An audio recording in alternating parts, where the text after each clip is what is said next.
Lumière solaire. Ils sont quelques dizaines, ces enfants albinos associés aux enfants à race normale pour célébrer la Journée internationale des droits de l'enfant, reconnue le 20 novembre de chaque année, comme l'a si bien indiqué ce médecin de l'ONG Corbeta qui s'occupe des enfants atteints d'albinisme, l'initiatrice de cette activité.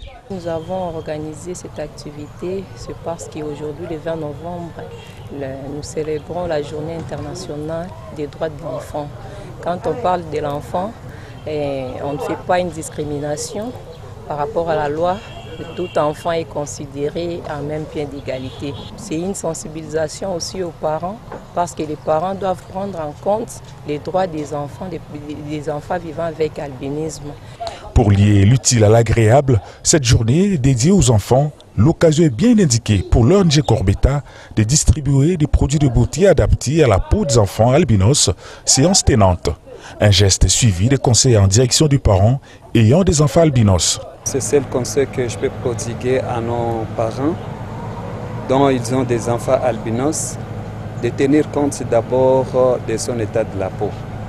Ils doivent quand même vraiment protéger ces enfants-là, parce que ces enfants-là ont un avenir pour notre pays. Une activité à Kisangani qui est aussi marquée par la sensibilisation des enfants albinos en présence de leurs parents sur leurs soins, dans le souci de bien protéger leur peau. La pandémie à coronavirus s'est invitée également à cette activité. À ce sujet, ces enfants sont sensibilisés sur les différentes mesures à respecter pour se protéger et protéger les autres contre la propagation de la Covid-19.